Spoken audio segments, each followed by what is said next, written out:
everyone who's joining us today. We're trying to become TikTok and YouTube short famous. So today we're going to stream. I guess we're going to stream today's version using the mobile interface or mobile view. And we'll Do you think we can stream to TikTok? Yeah, we'll see if that makes us like really good clips. You know what we do? I mean, I wonder if I should turn off the chat as well. Make our heads bigger. Oh, look, our heads are bigger. Oh yeah. All right, so we're gonna try this time. See if it'll make our content more snackable, as they say. Once I'm snacking AI, right now. Once the what is it that tool? I don't know. Opus. There's like some tool that I've been using. You just give it the YouTube video and it comes back with clips. And it's Opus, right? Yeah, open. So that's pretty cool. Like Bloom County, Opus.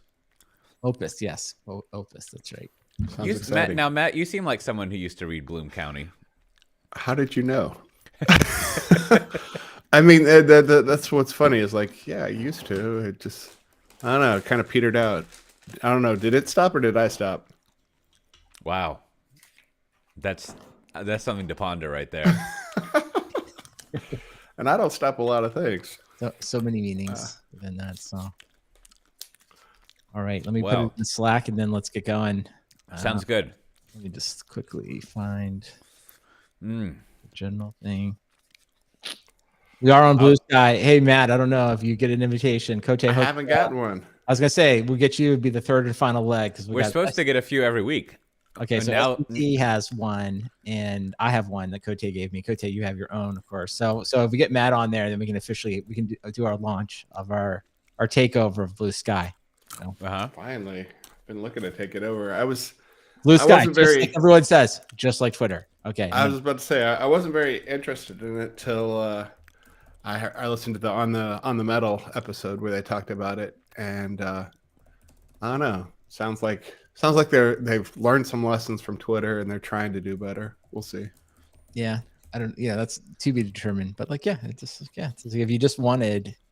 I don't know. Maybe it's good for the show. It's like it's one of those interesting things. Like maybe it is. Maybe this example they can do a one for one replacement and it will actually work.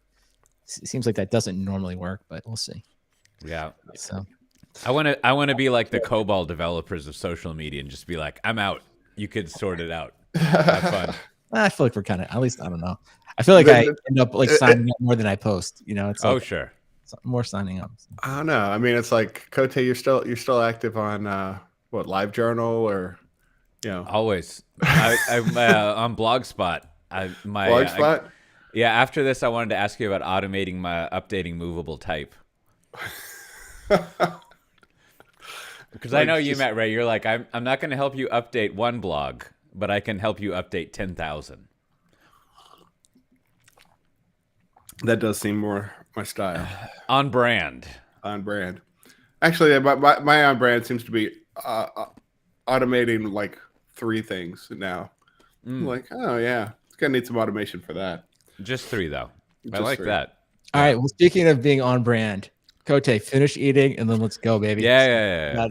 Let's. I'm writing in Blue Sky right now that we're recording this, and I realized now I can say, "Ooh, its autocomplete stuff is not so good." Does it keep trying to put Nazis in? I think you might have meant Heil Hitler. All right, early feedback, small but centered view in the stream. So I don't know. Well, we'll see. We'll see how it goes. Anyways, okay, I'm gonna eat one more nut. Make it count. Oh, whoever invented the nuts where they like bread them and deep fry them? Oh, those marvelous, unbelievable.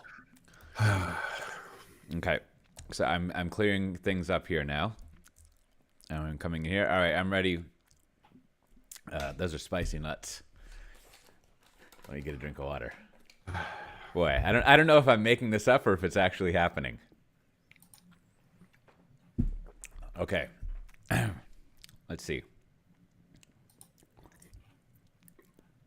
Well, this morning I was I spoke at a conference. Well, not this morning, today, and I had a late night dinner situation in London. So I booked myself a 7:25 a.m. flight from City Airport there in London to Amsterdam. Yeah. And I want to get, you two, both of you travel enough, and definitely Matt, you travel enough that you could give me some advice here. So I have the 7:25 a.m. flight, right? Now I'm flying out of London City Airport, which is like, it's as I had lunch with James Governor last week, and as I said to him, it's a total shithole, but it's a great airport because it's very convenient and small. Like it's not like I don't even know about that airport. I mean, Oh, it's not Gatwick, right? No. This is a recommendation for you. If you find yourself in London and you want to fly to the continent, to Europe, Yeah. you should try to do it through City Airport. Huh. I think the cool kids say City Airport, but London City Airport, it's fantastic. Like, Just why? Now- Because it's so much closer, easy in and out kind of thing. it's more or less easier to get to Heathrow. That's kind of a Is this like toss-up. a Dallas Love Field versus DFW Yeah, for the yeah. American audience? Yeah, and it's like here's the thing that's gonna blow y'all's mind about it. There is no like priority line at security. There's just a security line that everyone goes in, and it has never taken me more than like 8 or 10 minutes to get through the security line. It's just like a magic little airport, a total shithole. Now they are like. I've been there a few times recently. They are renovating it inside, so maybe after this renovation, it'll be wonderful. But it's very convenient. It's one of those airports where you walk on the tarmac to get to your flight, and then you can smell the wafting, the lovely scent of jet fuel. That's like every Australian airport except for like Sydney and Melbourne. So, anyways, I found the ideal hotel for it. There's a courtyard, Marriott courtyard, that is a 7-minute walk from the front door of the hotel to the airport, maybe 8, whatever. And I still couldn't figure out the optimal time to get up for the flight, right? Like, based on everything I've said, you're going to get through security, let's say max 20 minutes, right? And then it's going to be 8-minute walk from the hotel. What time do you get up, Matt Ray? Probably. I need about 25 minutes to get ready. Oh, wow. And get out. Okay. Yeah. So we're looking at maybe like you're gonna get up at 6. Oh I no. go 6:30. Probably 6:30, Kote. 6:30 for a 7:25 flight. Oh, 7:45. No. Oh, okay. Then probably 5:45. 5:45. Okay. What'd you go?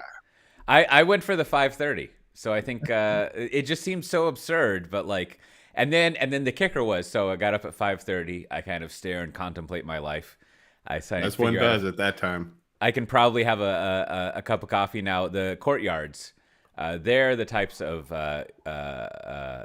that's the class of hotel in Europe that you get the little tubes of dry coffee that you reconstitute, which you do what you got to do in this life. But isn't this whole thing the variation on the old I don't know, personality test? Is like there's just like 2 types of people, like those that get to the airport earlier and those that want to be walking on. And it's like, and to translate that, my belief is something like it's just like how you manage like stress and anxiety in your life. Like, is it more stressful or like maybe stressful, anxiety inducing to kind of be rushed and feeling like you're going to miss the flight, so therefore you're on the earlier side? Or is it such a burden and frustration and just like general unrest of waiting for an airplane like really like upsets you, right? And it's like that's it, like you just like pick, you're like which personality. I think that's exactly the analysis there, right? Like I don't really mind waiting for the plane. Yeah, like that's how I always feel. Like I never like if I'm there for an hour and just like popping a podcast. Have you ever missed a plane? I have missed one. I've missed one. That was due to my own like my own like getting that issue. I've missed one because I was in the lounge and they didn't announce. That would the airport. Wow, that's luxury missing. So. Well, yeah, we'll say it was luxury. I think I missed a couple of flights that are adamant about like if they have to be at the airport, if they're not like literally walking on, it's very uncomfortable. Like I guess it's frustrating, I guess, for them. So it's like, yeah, I mean, I don't know. It's like hopefully you marry into a family, or you and your family come to some arrangement that is satisfies everyone. Otherwise, that can be for some long airport waits. Well, so I followed y'all's advice, as if I traveled into the future, and I know what you would say, but I put the consensus plan into effect, and so I wake up and I think for a little bit, and then I look at my phone and my flight has been canceled. And but thankfully, KLM, they're generally pretty good at this stuff. They had moved me to an 8:40 flight. Oh, that's not too bad. And so, I sat there for a little bit. I was thinking, like, do I go back to sleep? And of course, I just stayed up and enjoyed my coffee. But it was I could have slept for a little bit longer. So to quickly contrast some stories from the past few weeks, Kote had to wait an extra hour to fly from London to Amsterdam. Matt Ray took 60 hours with, 10-hour plus layovers multiple times to fly from 16 and a half to Sydney. So there you go. I mean, like, who's to say who had it harder? I don't know. I don't think City Airport serves Sydney. No, it's not Sydney Airport. It's City Airport. But yeah, that's so that's what we've learned. You always what do we look about 2 hours before boarding? You got to get up and so you can be there. I'll have to follow that next time. But it was once we got going, it was an enjoyable flight.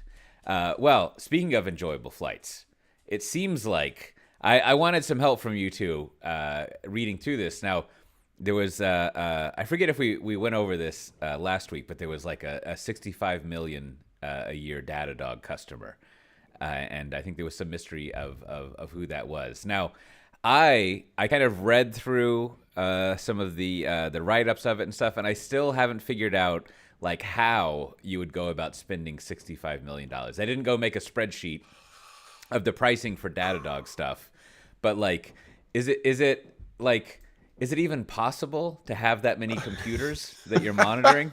Well, I think this headline makes the case for consumption-based pricing. The idea like, okay, should you be seat-based or consumption-based? And I've always kind of felt like, I don't know, consumption-based, I've never preferred it. And then now whoa. You're saying it makes the case as the vendor or the customer? The vendor. Well, okay, like, this is the reason, and I kind of joked about like every monitoring company in the world is like updating their deck, right? About like, well, this is why you start new monitoring companies, A, and then 2, this is why you do consumption-based pricing. Is that like, I mean, I think I don't even know you asked this question because I think I'm going to answer it anyway. It's sort of like, do you need to monitor like this? Surely no. But like once it's all set up and it's going, right? It's just like, unless someone's on top of it, kind of Matt, you can probably talk to this around the pricing, or like you've got some type of. I think this was negotiated though. I don't know. I mean, this whole thing about like. This wasn't like a surprise bill. This didn't happen to Coinbase, and somebody was like, that makes it even worse to me. It's like, I don't know. They went in, they're like, yep, actually, we feel like 65 million is like. What was it? But y'all like should be at. You two worked in monitoring, or as we say now, observability for a lot longer than I did. And Brandon, you were in product. I mean, like what would you even be buying? Like, are we talking about like monitoring 10,000? Machines or something? Yeah, the way it works, I mean, I don't know. Well, maybe we should get somebody on from DataDog, like, and refresh our memories, or they could sponsor the podcast again. Always, contact me if they're interested. But more importantly, it's like, really what it is. It's like, it's just based on the number of parameters and the frequency, right? For all the different things that they can monitor. Right. So it's like, it's not, not overly complicated to understand how it works. And it's just like, hey, if you want more stuff and more data points, they're going to charge you more. And then, and normally it's like, because there used to be kind of like and then there gets into, I think DataDog's actually doing it at the parameter level. Like, I've been in places, we've been in places together too, where we sort of did it like a server level. It was like, okay, well, you can just like this package, like this group of parameters or metrics, like of 10, that's like a base package. We're not going to do it. But as I recall, DataDog had it down to like pretty granular, right? And I think that's what people wanted, right? And I think that was one of the things they liked was just like, I can just pick exactly what I want. And also the pitch from DataDog is like, hey, just pick what you want to monitor, right? Like we'll charge you just on exactly what you want. Here's the list pricing, right? I'm sure to Matt's point, sounds like they negotiated some type of, I guess it's not an ELA, because I think an ELA is sort of like, all fixed costs. Yeah. It's just sort of like maybe a pre-negotiated set of discounts. I mean, 65 million, you're thinking you're getting a percentage of the company in your ELA. Well, I mean, that's why this is so crazy. I mean, I even put a note in here, like at 65 million for the year, it's like, well, how much is it down? This is one of the rare cases I'll ever ask this question. Like, well, how much is a few minutes of downtime? Like, is it really costing you six? I mean, when you start to do the math, it's like maybe you should just let the site go down. I mean, it's like, and just work on it that way, right? Or just, But I think I think I saw the calculation with the amount of volume that they were moving. It was something like 12 million an hour. okay, so and that's in trades, right? That's not in. I don't know. Is that in commissions or Maybe, trades? yeah, maybe it was in trades. Mean. I don't know. It was a substantial volume where they were like, this is a high risk thing. If paying, I think the numbers I saw were smaller though. They were like, if paying 6 million saves you 12 million, then do it. But 65 million, case, that's a lot of nines. Want to rethink everything I've ever thought I knew about monitoring. Like, one is like, what is the NASDAQ paying per year? Like, or Dow Jones, I mean, whoever, like, certainly these guys aren't paying the same level, right? Because the reason we should mention this came up is this was literally called out in the earnings of DataDog, where they basically alluded to, like, they had this really large company going forward. It's not going to be like that. I mean, that's how big this was. This like one number actually, and I've never heard of that. I've never heard someone like, oh, the NASDAQ had a huge set of volumes this week, and they actually, like, the monitoring actually showed up on the vendors' earnings, right? Like, so this just, I just want to know so much more. Like, I just feel like this could be like a literally 2-hour podcast. Like, what were they doing? What did they negotiate? How much? Like, because maybe as you're getting to, what they were doing is, basically they were using, it's kind of like a Star Trek transporter situation. They were using Datadog to more or less create a replica of every single server every 5 minutes. And like, if you pulled all the parameters and all the value every 5 minutes, and you're kind of just like creating these not virtual, but you're replicating your servers, and then they stored that data for like 3 months to 5 years. Right. And so then that just like racked things up. Now, why you would go about doing that? This is one of the rare cases, like, where I can't believe I'm saying this, but this is what I would say. Like, if someone walked in with a bill like this, I'd be like, well, we're just going to build our own. Like, it's 65 million. Like, yeah, we're going to just build our own system. It actually makes sense for us to take that money, build our own systems. That's exactly the way we want it. And we can do this for a lot less. I mean, entire companies have been bought, built, and sold for less than the $65 million, right? You know what I mean? Like, that's why this sum is like staggering to me, right? I mean, the number is probably around, if your monitoring bill's hitting like 3 or 4 million, you're talking about, you're staffing 8 people with, whatever they can build, and it's going to be customized to your needs. That's pretty good, right?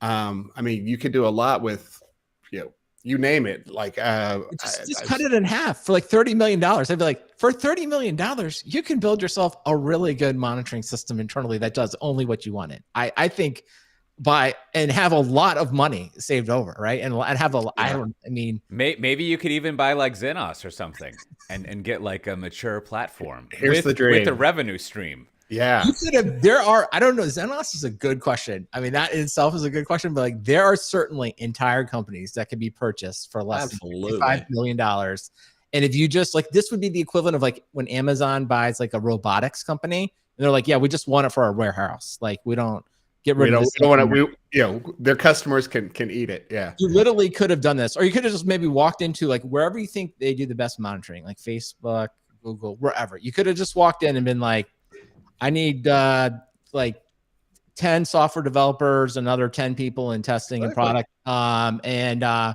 got $30 million. Who's in? You know what I mean? Just a lot of Nagios with that. You brought up a good point earlier, Brandon, is like, it does make you wonder, like if we were to do some quick like thinking, right? Like, most every country has their own like stock exchange, and sure, they're not as big as like the NASDAQ or like what do they call it over in England? The FTSE or the Nikkei or whatever. Yeah, I used to listen to NPR, so I know those words. But like, if you added all those up, and with kind of like a bill sort of like this, it seems like it might end up being more money than in like the systems management category. So there's no way that like that amount of money, like I don't know, maybe like, the NASDAQ is paying $65 million for monitoring a year. That just seems like, I don't think so. Like, it seems kind of nutso. Well, until this number, I would have said that's totally crazy. But now I'm literally rethinking everything I've ever thought about monitoring, like I said earlier. And so, and I will also, this is now, anytime I ask this question, everyone can just send it to me. It's like, I just don't understand why people keep starting monitoring companies.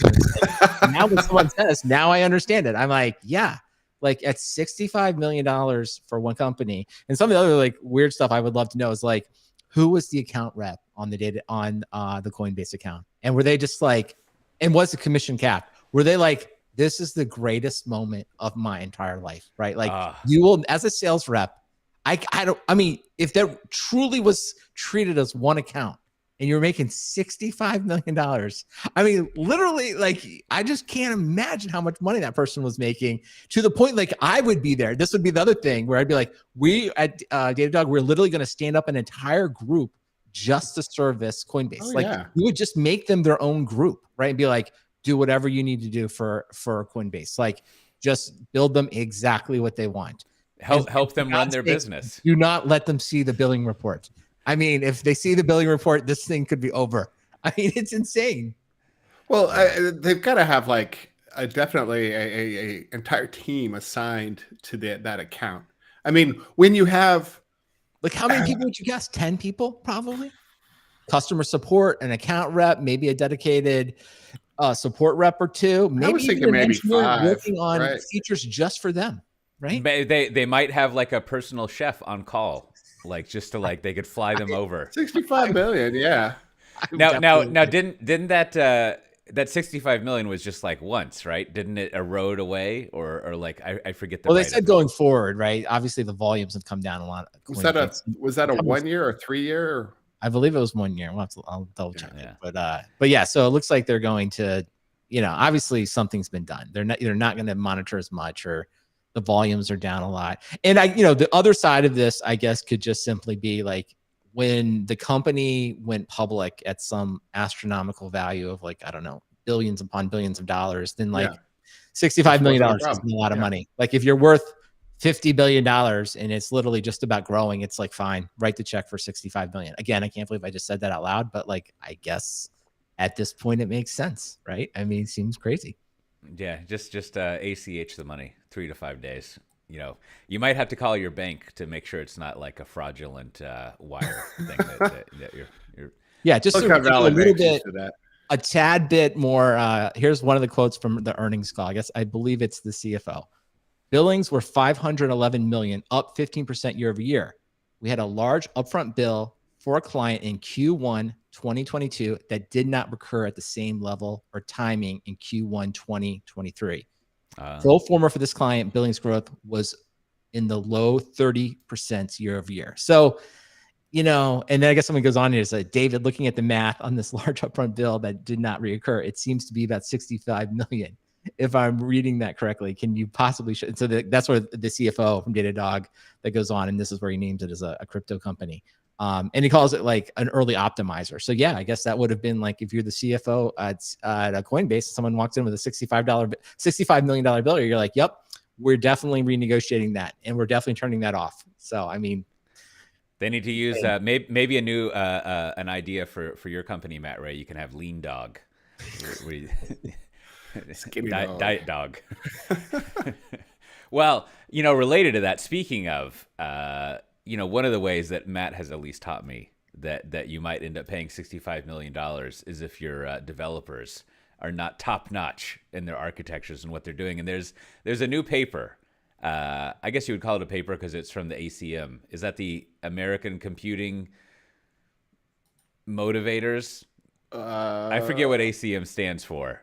But it basically goes over some recommendations to focus on developer experience. Now, I think it's a fine paper, a lot of stuff to say. But I wanted to ask you two right off the bat: do people still say developer experience or DevX, or was that like a 2022 thing? I think they're still on it. Yeah. Yeah. I feel like it still comes up quite a bit. I haven't been a part of it. I did do a whole part of a journey, the whole developer experience mapping. Oh, the journey. Yeah. I did that. That's fun. Previous job. It was fun. Because I feel like we're easing a little bit off the DevSecOps. Yeah. Right. And I don't know if secure software supply chain is really like latched on except as like an interesting flag for an idea. So, I always like to track the DevX, and I still don't. I also don't know if it's dev the letter X or dev EX. I feel like if you put EX in there, that implies that you are no longer I'm going a X. developer. I just use X, the big capital X sometimes, that's the way it should be done.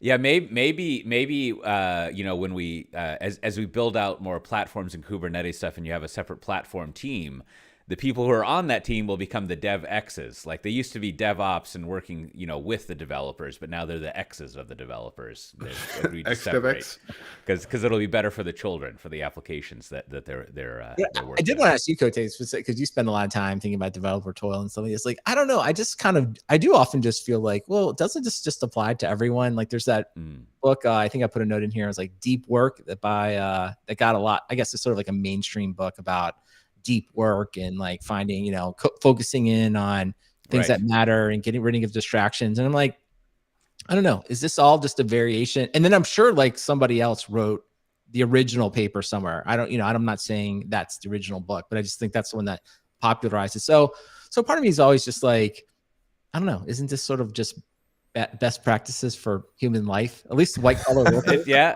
Well, to in a very rare appearance of filling in Brandon's role, I will briefly inform you of what's in the paper, and then we can speculate on it. Which is the paper goes over that there are 3 key things for developer experience, and they do the thing that always like is annoy is too strong of a word, but like they sort of just say like, oh, tools aren't the hard thing, it's people. And as I'm fond of saying, like tools actually are very hard. And also people are also hard. It's like they're both difficult, but it talks about kind of like the context and the environment, the system that you want to set up for developers. And there's 3 things. You want to have a flow state, as you were kind of just alluding to, Brandon. You want to not have too much of a cognitive load, which is a fun phrase nowadays. I think that comes from the team topology people. Just sort of like, it's almost like toil and grit in the mind. Not the good type of grit that we were told everyone needs like 10 years ago, but like the grit that slows things down. And then you need the feedback loops, which is sort of just like input on what's going on and kind of I'm actually not describing the feedback loop stuff very well. But you have those 3 things there. And I think, yes. So to your point, Brandon, like you read through this and you're like, yeah, that sounds like the ideal state for anyone Everybody. who's looking to do things. And, I've had these thoughts, as you can imagine, over the years a lot. And I think what I've been, maybe you two can help me figure this out, but I've been trying to figure out something along the lines of the following, is that whoever it is that like sets up the environment for developers and kind of like also does whatever or does not do whatever it takes to like either keep things running the way that development is done and kind of prevent it from changing to all these ideal hygienic states. Like, I don't think those people believe or know how software development works. And they still have a view of it's just like, more or less like, this is why the word factory is, people don't really like it. Developers don't like the word factory, but they think of it more as a factory, tell me if I'm using this word correctly, like a deterministic set of boxes that you just like feed stuff into the boxes and it gives you an output. Right. That you can track down to like the box and like, all of that stuff. Like I was talking with someone while I was in London and we were talking about this very problem. Like why don't people just do the obviously good stuff? Why don't they change over the organization? And among other things, this person cited funding, which I always find to be a bit beguiling, confusing as like a reason why something doesn't work. And so I asked about it. And by funding, what this person meant was that, well, I'm oversimplifying it. They probably don't listen, but if they do, perhaps they could clarify it or give the right thing. But by funding, what it more or less meant was 2 things. One, individual accountability in the sense of how do you get paid more, right? So it's sort of like if you are acting as one team, then how does one know this one person is better than the other and therefore deserves more or deserves not to be laid off, right?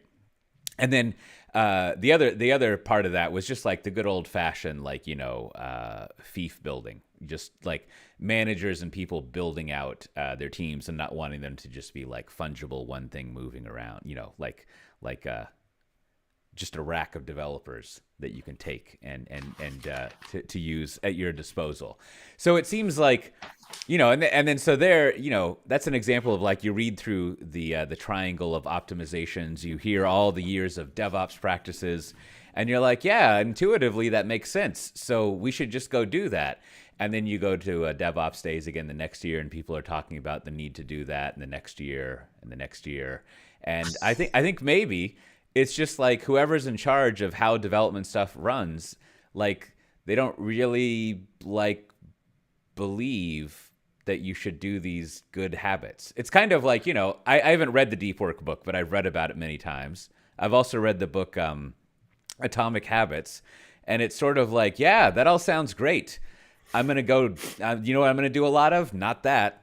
Like, I do think it's get back to kind of like, we talk about like return to work and things like that. But I do, I think your notion about boxes is maybe a good place to start, is just sort of like, at the highest level, most of the companies are hierarchical, and you have like a couple key leaders, and it's just human nature. You have to abstract things, right? And so in this case, we're talking about development, but the reason I think this applies to everyone else is like, there's a product marketing group, there's a sales group, there's a finance group, and all of those jobs, when you get inside of them, require a lot of deep work to figure out whatever, build the budget, build the messaging, create the marketing campaign, whatever. I mean, just pick your, and of course, writing the code. And it's like, but I think when you're abstracting it at a high level, you do just end up with a bunch of boxes, and people don't really associate the fact that there are people in the boxes. It's just like, yeah, I gave this group money, and out should come, what I want. Exactly. And there isn't anybody at the top of the company. It's like, we need to really focus in on is like, is everyone really empowered to do deep work here? Do we have like long stretches of time where we're not interrupting people and they're building their day around that? That never happens, right? No one's ever asking that question at the highest level. So to answer your question, Cote, I think that's why we go to the conferences, and like, there's this level where we think there's some understanding of it, but I don't think it reaches up to the executives that are they have their own set of problems. And, there's another thing that's been like I've been knocking around in my head is like the last time I was with old Andrew Schaefer. He was going over socio-technical systems or whatever, and I was like, he's always great for this, just to be like, I don't know what you're talking about, explain it to me. And like, and I have since like read some little histories of it, and one of the fundamental moments in socio-technical systems, which is basically like the notion that like, if you have technology that people use, you've got to like engineer the combination of those two things to make it work well. It's like a gross simplification, but it comes from these two studies of how coal miners ran, and like there was like coal miners who had a command and control environment, and it wasn't very good.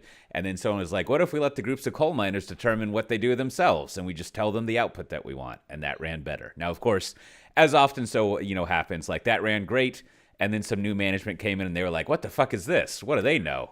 Like, well, we're going to do it this way. And so it seems like, so I've been thinking, like, what does coal mining have to do with software development? But I think it kind of cuts both ways, in the sense that like, we do kind of make this mysticalness out of like IT stuff, that it's like, well, these other rules maybe don't apply, and we're sort of special things. We don't actually say that very much, but I think the non-IT people, they sort of regard it again as just like a mechanical thing. Whereas like, if you were to go to like a pharmaceutical company, I don't know if this is the case, but I would assume when it comes to researchers, like the executives at a pharmaceutical company are like, well, yeah, I mean, you got to set up the environment so that they can focus on this. Or if you were to go to like maybe in banking and finance, like if you have your traders, they're probably like, yeah, I mean, we need to buy them the $300 bucket of guacamole for lunch, because they need to have like morale and be happy in order to be effective traders. And like, so, like if you actually are like an executive who like knows the way that people are working, then you're kind of like, you're probably more likely to believe these like non-quantifiable, like kind of that's kind of stuff that things everybody makes fun of it, like Google and the free lunches and the massages and all that fun stuff on site. But I mean, when you look at their, the feedback loops, cognitive load, and flow state for developers, that's like things you want to optimize at the individual level. But I think the reason a lot of this doesn't work at the larger organization is those same sorts of processes apply at the business level, at the meta level, right? This concept of a flow state. I mean, back when we were in engineering, did you ever feel like there were 3 months where things didn't change? Right. And so you get this, like, if the organization is constantly in flux, executives are coming and going, budgets are changing, the outputs expected, hey, we've got a roadmap, and oh, by the way, that roadmap is really only good for about 3 months, right? So you introduce all this uncertainty and then all this extra friction about like feedback loops. How do we get like good feedback from the field to engineering? How do we get, how do we make sure that engineers understand what they're working on? I mean, the higher level things, it's like, oh yeah, the engineers need to optimize their own little bubble, but it's like they're bubbles inside of bubbles and they all need to be optimized. And that's why, so you can say like, well, how come this doesn't work? Is like, tell me an organization that's well optimized at the meta level. I like that. I like where you're going, man. I think a research paper about that would be really interesting. Just some of the things you were hitting on there. So sort of just track like how often is your organizational structure? How many managers does the average person have within, let's say, 12 months, 18 months? How much is that changing? How much is, the organization turning over? Like all of that would be like really interesting, because I do think at the executive level, think about now let's kind of go up a level and be like, what are executives being told? Like and read a lot of those books. Will be like, bias for action, inspiring people, making sure everyone's working on the right thing, building a culture. And I think, like I always think bias for action is like one of my favorites, where it's always like, what's the difference between that and just inciting chaos, right? But like, there's this feeling that like, if you're not doing something, like I need everybody in the office, I need everyone focused, I need to see them, we got to have meetings, right? And it's like, it just feels like sometimes it's just like, well, it's just creating a lot of chaos. No one's really getting anything done, versus like, you never hear the CEOs like, what I got to do? I got to leave that group alone. I got to like not call them for 40 hours this week. And I need to like check in on what they built at the demo at the end of the week. Like no one ever says that, right? It's just like, no one's ever like, oh, he's out walking. You know what he's doing? He's out walking around. So he's clear headed. And when he comes back to work, he'll be in a deep state of flow to work on the next architectural improvement. Like I have never heard that said, right? You always hear like, where is so-and-so? I haven't seen that person. What's taking them so long? I would have thought they would have been done by now, right? That's like one of my favorite phrases. Like I would have thought, like you hear executives say it all the time. And it's like, well, I mean, you kind of get what you pay for, right? You get what you want. Well, you never hear, you never hear like, oh, some project that was delivered. You never hear like, oh, well, we kept changing the team out and, people are coming and going. It's always like, when somebody delivers something, it's always like this epic team journey where we were all in this together. And it's like, because nothing changed, right? You had stability, even if you're facing some, crazy, deadline with a death march, it's like we marched together, right? It wasn't like, we were still kind of focused on what we were doing.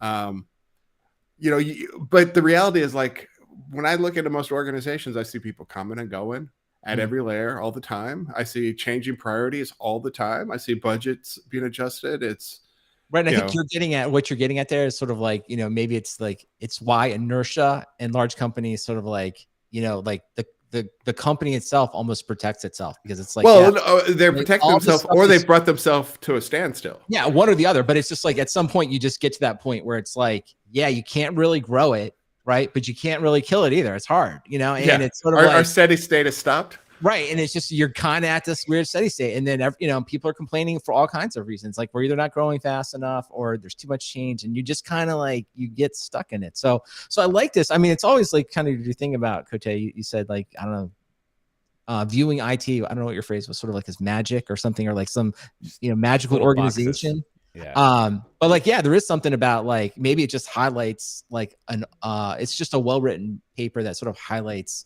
a frustration and problem that exists probably across the entire organization. So in that respect, it's good. Maybe there's a way If I Yeah, and can read the way to fix it, great. you know, reading through it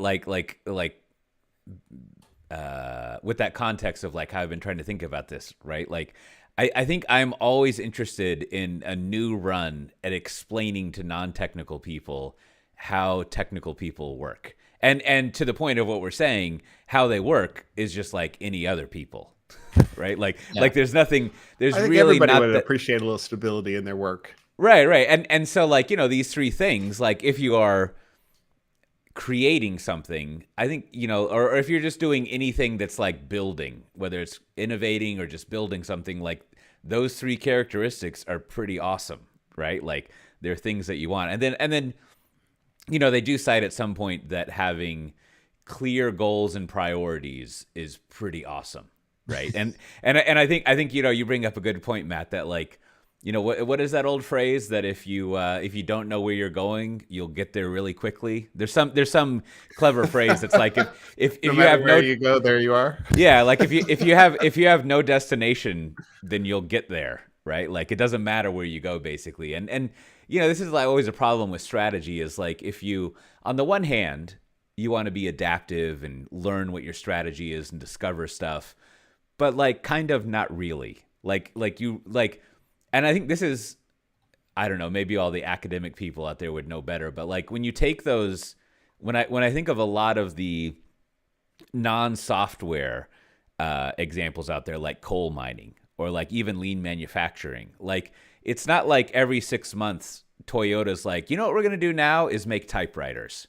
No, not typewriters. What we should make is special mirrors for satellites. Like they're like, no, we make cars. I mean, at some point, At some point, they were like, this loom business is donezo. We got to get into cars. But they've made cars ever since. And so, like, at some point, your strategy has to be, like, pretty locked down. Like, we dig coal, right? Like, that's what we do. And we'll let the coal miners decide how they want to operate stuff.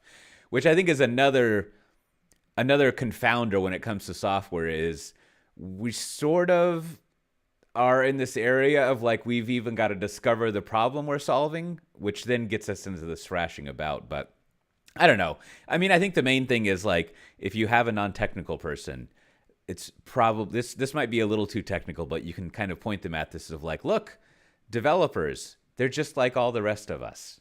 There's nothing magical about how they operate. Well, although I do like to tell people if you are a software developer, it behooves your compensation and your employability to actually do make people believe that it's magic. Very expensive, complicated magic that's unknowable. Like that. Otherwise, like, you know, why get paid that much for it? So, also, like, you know, in the AI corner, I was very excited to learn that Bard is now available to everyone. But of course, by everyone, being a California-based company, what they meant is everyone in the United States. Oh, really? You're not getting it over? No. You know, there was this moment last week where I read that and I got to use it. And I was in the UK I was in London at the time.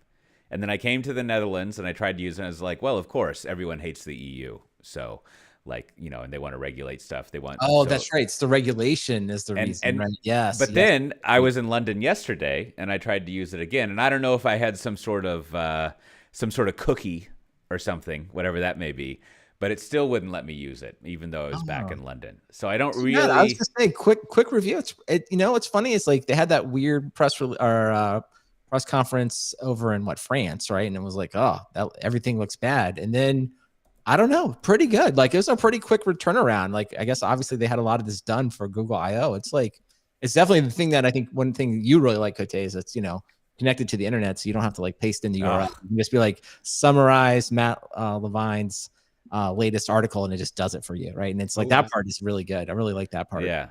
And you know, I got access to the plugins for ChatGPT. Yeah. I was reflecting. This has happened to me a lot recently, where like I finally get access to something, and then it kind of sucks. Like, and I don't know, maybe I need to reload my browser, but I now have access to the web browser plugin in ChatGPT and something called plugins. And it has this wording, which I should have known. It's like, you know, now ChatGPT will, it doesn't say figure out, but will figure out when it should use a plugin. And I want to be like, no.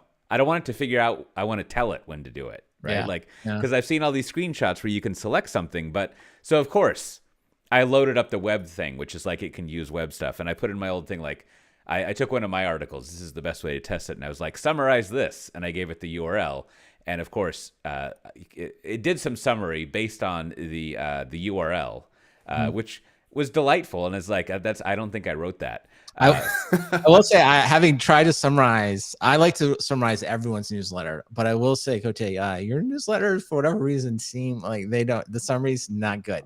You definitely unsummarizable. some poem, it was in the last one, and it gave me a whole summary of the poem, but nothing else. And I was there like, was a poem there. I'll have to check that out.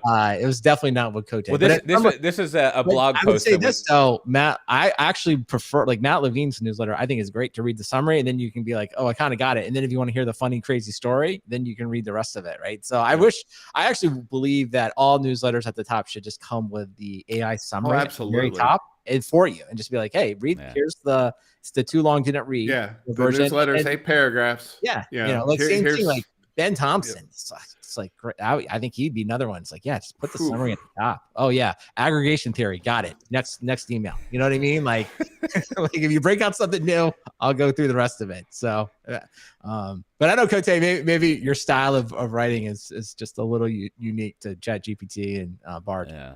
Yeah, well, this was also a fully copywritten and vetted VMware blog post, so it had to be a little comprehensible. Okay, all right. Well, now that said, but then I asked it directly to fetch it, and it was like, it was like as a large language model, I can't get things from the web, and I was like, I just enabled the plugin. I don't understand. And then I also tried to get it to do some math to make it turn on the Wolfram Alpha thing.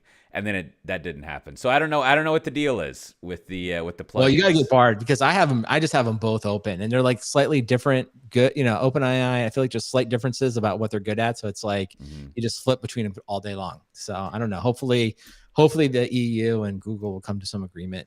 Get access. Australia seems fine. It's let me in. Yeah, it's the Wild West over here. Everywhere else is just like nobody cares. There's just AI in the streets. No one's watching. Just running loose. AI just running in the streets. Everyone trying different stuff. Yeah. Now, I didn't read through I think it was 128 pages, the draft EU regulation of AI stuff, but I read a couple of summaries of them, and the four things that I've like, it's hard. I should go. Well, what would be great is to have the AI summarize it. Exactly. 128 pages is too much, but maybe that. No, they'll be like, you don't want to read this. There's nothing in here. That would be a devilishly, like, kind of playfully ironic kind of plugin for this stuff. Is the EU regulation summarizer plugin? I think would be much desired by people. But yeah, I think maybe I'll experience this, but like I was at one of these executive dinners last night, and it was like fully 30 to 40% of the conversation was about AI stuff. And I have to say, I'm still astonished when I meet people who haven't just used it or experimented with enough, because they're often the people who have the most obviously questions and concerns and things. And I don't know, maybe I'm too much of a optimist, but I feel like, once you use this stuff, you kind of stop worrying about it destroying humanity. It's not really I think that coupled with watch a reasonably detailed summary, maybe a 40-minute summary that goes through, that does get into the mathematics a little bit, that shows you how it uses tokens and it converts them into basically math equations, and then it basically uses as weights, and then you're like, oh, okay, this is just really, really if you will, matrix algebra at this incredibly high scale. But it isn't that confusing when you kind of the idea that you could do it all in your head for trillions of things is incredible. It's wow, that's amazing what computers can do. But once you kind of see it, you're like, oh, I get it. That's why I had to take that stupid class in college. Now I see why everyone was so interested in the matrix multiplication and everything. I thought that was a waste of time. So, and then maybe the most interesting thing in the eternal conversation about the AI stuff that people have is I'd read about this here, but this is actually the first time I talked with someone who had been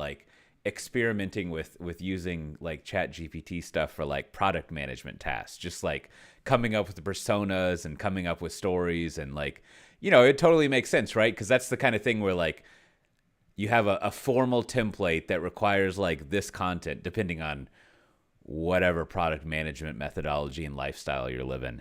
But like you could kind of just like loosely describe what you want and then have like very nicely formatted and filled out ways of doing stuff. Even having it kind of like prompt you for doing stuff, which is like, I mean, you would know better, Brandon, than I would, but I feel like that's like, well, there's like a month's worth of work we don't need to do now. No, I totally think so. And I think that's where it is just great when you give it like 4 sentences of kind of what you want that are maybe not well written or maybe need a lot of cleanup, but like the core thing is inside of it. Like you've gotten your idea like reasonably well in there, man. That I think these AIs from that, the fact that they can then turn it into like a very well written, long document in almost any style that you ask it, you're like absolute miracle. Like that's where I have the moment of like, I've seen the future. This is like a million times easier to use. So I love that. I think, well, maybe this isn't quite a Turing test, but the way that you would test the intelligence of an AI is you would ask it, I would like to create a product that can bring in $65 million a year. and if it answers SaaS-based monitoring, I think you've got a real winner there. And you can just kind of short circuit a lot of years of work. Well, speaking of short circuiting lots of years of work, there's a lot of conferences coming up. And if you want to go see them all that we have listed, you can go to softwaredefinedtalk.com and softwaredefinedtalk.com/415. I used to work there at the 415 group, or no, 451. I'm missing a few numbers there. I needed someone to correct that, maybe the AI. But the next one I'm going to be at is going to be June 1st in Brussels at the VMware, the VMUG, the VMware user group there, which will be great. And I'm doing several webinars, and I'll have a presentation at PlatformCon. And I think Matt Ray, are you going to be at the FinOps X June 27th to 30th? Yep. In San Diego? Oh, that'll be a nice time to be in San Diego. Absolutely. And then there's many other ones in there, but I'll just mention 2 briefly. The VMware Explorer Barcelona call for papers is open, and that's going to be in November. And of course, we have Spring 1 and VMware Explorer wrapped up together, and that's going to be August 21st and 24th. And then I'll be speaking at DevOps Days Des Moines in Iowa, September 6th and 7th. And I was thinking, if you listened to the after show last week, if you're interested in us going over your conference, you should talk to us about a media sponsorship. That would be fun, and then we can mention them in there more proactively. But do we have any bureaucracy that like you as a human-sized language model, Brandon, have taken care of? Yes, I am definitely human sized.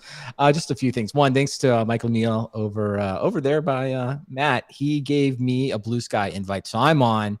We've got the official Software Defined Talk account because Cote got us another invite. Cote's on. So when we get Matt Ray an invite, we'll be able to officially launch and take over Blue Sky, which I'm sure everyone's waiting for. But until then, we're on every other social media platform that we can at least sign up for. Also, if you would like a sticker, all you have to do is send your postal address to stickers@softwaredefinedtalk.com. I will be happy to send you a sticker anywhere in the world. So, Matt Ray, what do you have to recommend this week? My recommendation this week is I listened to Daniel Suarez's audiobook for his new book, Critical Mass. It continues the asteroid mining saga. Apparently it's going to be a trilogy. So this was book 2. That's a big asteroid. Yeah. Well, yes. But it's, if you're a fan of the the space sci-fi genre. Cyberpunk, right? Isn't that what it is? Is it cyberpunk? Cyberpunk? No, not really. It's more like, near space exploration kind of stuff. Asteroid punk. Yeah. I don't know what you call it, but I don't know. I read his earlier books. I thought yeah. I thought they were cyberpunk. It's a fun read. Yeah. It's entertaining, and the audiobook I got it off of Libby. Thanks, Austin Library. Good old Libby. Yeah, but it goes hand in hand with my other pick, which is the Sydney Half Marathon. I've been listening to audiobooks as I run, and it's a good way to listen to something for 2 hours at a time. So this weekend, Sunday, Sydney Half Marathon. See you there. Man, maybe I'll start running marathons so that I can have 2 hours to myself. Exactly. That'd be wonderful. It cuts into my podcast listening, though. So that's a bummer. How about yourself, Brandon? What do you have to recommend?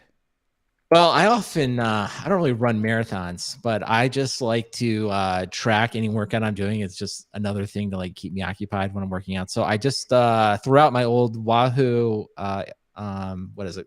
I guess heart rate sensor that I had for like 10 years. It finally just was like too sporadic. And I just went to Amazon, got the most popular one, the Polar H9 heart rate sensor. Does exactly what you want. So if you're running marathons, I don't know, I'm sure Matt has more advanced stuff, but if you're just like me, just like, well, all I try to do is just like have data to keep me interested in whatever activity I'm trying to like slug through, as I'm usually listening to a podcast or audiobooks as I'm doing it. So I like this one. It pairs up with all the Apple stuff, you know, it's good. So if you like the data, you know, you should do it. You should check out the Polar H9 heart rate sensor on Amazon. Well, I have a very not the type of thing that people who run marathons and monitor their heart rate would be interested in. I picked these up when I was in London last week. The Piper's Great Berwick Longhorn Beef Crisp. Now, crisp, of course, is the word that those people use for chips, as we would call them in the States. Now, you know, I do a little series with my daughter tasting weird European chips, which is delightful. So, of course, I bought this one, Longhorn Beef, very specific. And I got to say, I realize it's been 5 years since I lived in Texas, more or less. So maybe my flavor buds are a little messed up. But this is about as close as you're ever going to get on a chip to tasting like a charcoal grilled steak. Ooh. I think it's pretty good. It's magical.